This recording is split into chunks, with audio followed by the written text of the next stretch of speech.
lot spend hours obsessing over all kinds of shit. You obsess over the training split, your macros, your protein timing, meal timing, all this kind of stuff. But you're still sleeping 5 hours a fucking night. And then you're wondering why you look and feel like shit. Today, we're going to talk about sleep. And I'm going to break this down in two ways. One for your everyday gym goer, and the other for someone who might be competing, getting ready to jump on stage. Because believe it or not, there's two approaches here, both different. So let's start with the regular person. The target should always be 7 to 8 hours.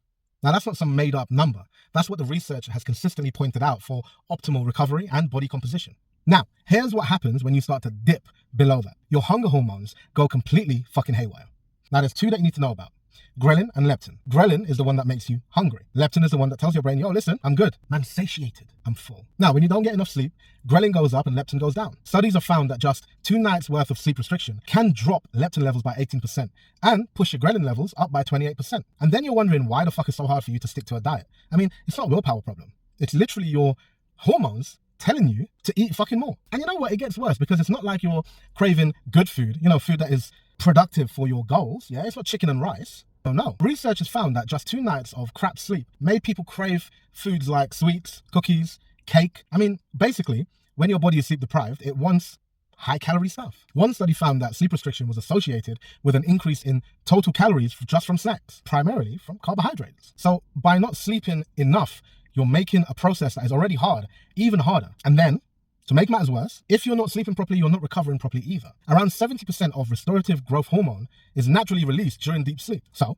no sleep, no hormonal environment for your muscles to actually repair and grow. Research has shown that just a single night's worth of sleep deprivation is enough to reduce muscle protein synthesis by 18%. One night. So think about how many nights you've actually shortchanged yourself. I mean, that's potentially serious. Now let's talk about cortisol, because this is where things get a little bit interesting, especially for anyone who's been trying to lean out. Studies show that even after partial sleep deprivation, cortisol levels were higher in the evening, and we're talking up to 45% higher than if you had a proper night's sleep. But why is that an issue? Well, elevated cortisol is catabolic. It breaks muscle down. It also messes with your body's ability to regulate water. So if you've had a night where you actually slept properly and woke up and checked yourself in the mirror and realized, yo, hold on, I look drier, I look leaner, I look a bit more defined, that's probably not a coincidence. It could be that your stress hormone came down and your body then was able to let go of some water. And suddenly, you look leaner. All of that just from fixing your sleep. Now let's talk about the competitive side. Anyone who's done contest prep knows exactly what the fuck I'm about to say.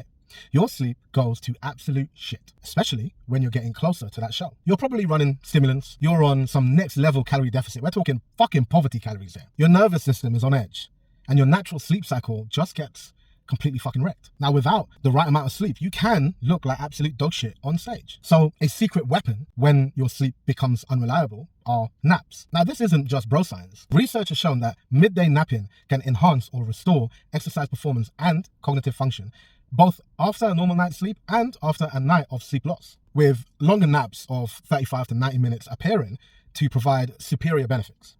Get into deep, slow wave sleep, and during that nap, your pituitary gland starts to release growth hormone. Now, more growth hormone means more repair, which means more gains, even when your night sleep is compromised. So a typical protocol would be you train, you have your post-workout shake, which would have, depending on where you are, your protein, and if you're off-season, your carbs. Then you go and have a nap. Then wake up, you have your normal meal, which is normally whole foods, and crack on. That's the order. And the reason it works is because your body is primed for recovery right after training. Your hormones are already elevated, and you're given that anabolic window everything it fucking needs. Now, whilst we're on it, let's talk about the anabolic window, because I've got videos where I've said, don't worry about the anabolic window. Understand that we are talking about someone who is competitive. They are getting ready to step on stage to be the best of the best, right? In this instance, we want to check every fucking box. We want to be able to look back at our process and say that we did everything in our power to give the best look on that stage, even if it is 1% better. If you're a normal, regular, everyday gym goer, do you really care about 1%? No. Especially if I was to say to a regular gym goer, yo, listen,